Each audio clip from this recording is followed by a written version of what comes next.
afternoon, folks. You're all very welcome to the Rock of Cashel. My name is Magella and I'll be your tour guide for the next 35 to 40 minutes. Now, before we start the tour, I do have a brief safety announcement. Now, some of the doorways are a little bit low. Now, this doesn't pose a problem for me, but if you are slightly taller, just be careful as you're entering some of the buildings. As well as that, some of the pathways are a little bit uneven in the graveyard, so just be careful in certain areas. Now, before I talk about any of the buildings on site, I'd just like to give you a brief overview of the history of the Rock of Cashel. Now, the history of the site here stretches right back to the 4th and 5th centuries, when it was originally the seat of the Kings of Munster. Now, I don't know how familiar some of you will be with Irish geography, but Ireland as a country is divided into 4 provinces: Ulster in the north, Leinster in the east, Connacht in the west, and Munster here in the south. And this was basically the seat of power for this province. Now, at that time, Ireland would have been ruled by what are known as clans or tribes. And the first clan to be associated with the site was the Owenach clan, and their family name was McCarthy. The first king who founded the kingship here at Cashel, his name was Conall Kirk. Now, the McCarthys reigned here in power for over 500 years, until they were ousted from power by another clan called the Dalcott, who came from County Clare, and their family name was O'Brien. And one of its members was perhaps one of the most famous High Kings of Ireland, and his name was Brian Carew. Now, he became King of Munster in 978, and he became High King over all of Ireland in 1002, and he was the first Munster king to achieve this. He was killed at the Battle of Clontarf in 1014 when the Irish defeated the Vikings. Now, it was his great-grandson Murtagh O'Brien who was to change the history of the Rock of Cashel forever, because at a meeting here in 1101 he handed the site over to the church. Now, this may seem like a very strange thing to do, but at the time it was a very clever political manoeuvre. The Church in Ireland at that time was gaining huge power. So to ensure his place within this power, he gave the site to the church, and he also made sure that his family's old enemies, the McCarthys, could never again regain power because he had given away their ancient royal seat. So at that point, the site went from a site of political power to a site of religious power. And what we have here today are the remains of a collection of religious buildings that were built at different stages. None of the buildings that would have been here in the time of the kings exist today. Now, the earliest buildings date to the 12th century, which is the round tower that's located on the opposite side of the site, and Cormac's Chapel, which is the building with the distinctive yellow stone you may have noticed as you came up the hill. Now, some of you may already have been on the tour of the chapel at 2, some of you may be going at 3, but usually for those of you who have paid the general admission, I will be finishing the tour outside the chapel and explaining as much as I can about its significance from the exterior. Now, we've one 13th century building, which is the cathedral that's located opposite us here, and we have 2 15th century buildings, which is the Tower House that was added to the back of the cathedral. It's where the Archbishop would have lived when he lived on site, and the building we're standing in now, which is called the Hall of the Vicar's Choral, and this is where the choir would originally have lived. Now, the site here continued as a religious site right up until the 18th century. And it was also the seat of an archbishop, and it still remains an archdiocese today, the Archdiocese of Cashel and Emily. But over time, it got very difficult and very expensive for the town of Cashel to maintain a site like this. So it was decided that cathedral status would be put on St. John's in the town, and it was also decided that the archbishop would have a new residence in the town.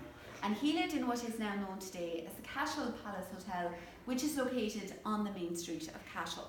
It's quite a distinctive building in the centre of the town, and at the moment it's undergoing extensive refurbishment.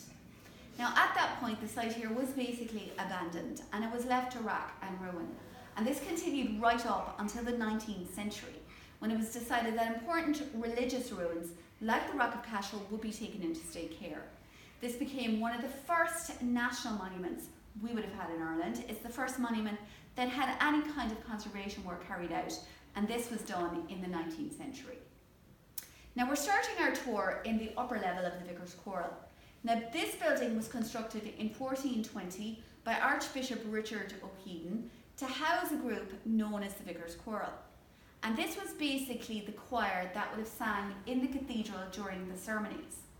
Now, buildings like this were fairly common in England and France, but this is the only one of its type in Ireland, so it makes it very unique.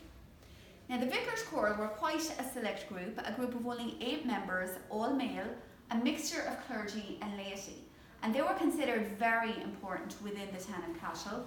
They were given titles and lands by the Archbishop. Now, the lay members who were part of the choir, if they were married or if they had families, their families lived in the town of Cashel. They did not live up here with the choir. Now, the layout of the building, where we're standing here, would have been their living and dining room area. The smaller room that you would have passed through out there would originally have been their kitchen area. Downstairs, where our museum section is, where the original St. Patrick's Cross is, would have been a storage area. And they would have slept in the room to the back of us here, where AV Theatre is today. That would originally have been their dormitory. Now, above the fireplace here, we have what is known as the seal of the Vicar's Choral. Now, you'll see the members of the choir are represented there. Now, this is a reproduction of the original seals. Now, the original seals were much smaller. They were only as big as the palm of your hand, and they worked in the same way as a credit card would today.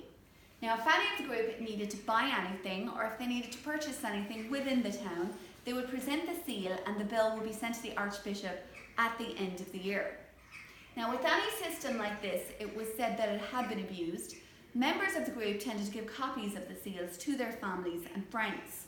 So one year when the Archbishop got the bill, he got a bit of a shock. But it is one of the earliest cases of credit card fraud we would have had in Ireland. So for the sake of the Archbishop, the system was then changed after that. Now, below the seal, we have the fireplace, which is original to this building. And you'll see there's an inscription here on the left-hand side. Now, the E here and the E here represent Edward or Edmund, which were fairly common names at the time. The S represents Saul and the H, Hackish or Hayden. Now, the inscription in its entirety reads, Edmund Saul and Edmund Hackett had me made. Now, at the time, it was very usual for stonemasons to sign or signature their work, basically to differentiate themselves from any other craftsman. Now, stonemasons' marks are fairly common in buildings of this type. They're not necessarily words, sometimes they're pictures or symbols, and you will see them in a lot of buildings of the period. Now, all of the furniture that you see here is 16th century. It was purchased at an auction in Adair Manor in County Limerick, and it's meant to be representative of what would originally have been here. The designs would have been fairly similar. The tapestry is 17th century and it's Flemish in origin, and it's meant to represent King Solomon meeting the Queen of Sheba. Now, tapestries were not only for decoration, but they also provided heat and insulation into rooms, because as you can imagine, buildings of this type would have been very, very cold. Now, there was a belief back then that only God could create something perfect. So it was very usual for weavers to deliberately put mistakes into their tapestries.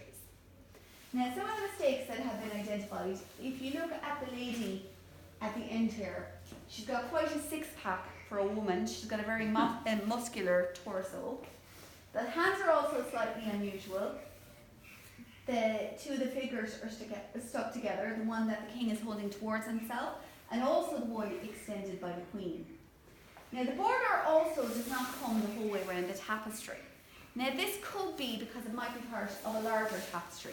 Sometimes what we see hanging on castle walls and buildings like this today, sometimes was part of a much larger piece. Now, above the tapestry, there's an inscription with the year 1982. Now, this is the only restored building on site, and it was restored between 1975 and 1982. Now, while you were down in reception where you purchased your ticket, if you'd looked up at the roof, you would have seen carvings of stone heads. Now, these are not historical figures associated with the site. These are people who were responsible for the restoration of this building, and their heads were carved up there to demonstrate how you would be recognised in the 15th century if you donated time, money or expertise to buildings of this type. Now, every effort was made to make this as accurate a restoration as possible. Now, the walls that you see are original. The white colour that you see on the walls is a white lime wash, and it was designed to reflect as much light as possible into the room. It also served to limit the growth of mould or damp because buildings of this type would have been very, very wet. Now the roof needed to be restored. Now there is not one nail holding this roof together. It's held together by wooden pegs which are known as dowel rods. All of the colours that you see there, they're all natural colours. They're derived from plant dyes, and again, it's very similar to what they would have had during this period. Now the carvings of the angels represent the fact that this was a choir house, and they're holding different coats of arms of different archbishops who would have been here at certain points. Now, as with all roofs of the 15th century, there is said to be a Viking or Scandinavian influence in this roof, which the craftsmen have endeavoured to create. Because it is said, if you could imagine, if the roof was turned the other way, it looks like the inside of a Viking ship. Now folks, we're going to exit from the right hand side here, and we're going to stop briefly at St. Patrick's Cross.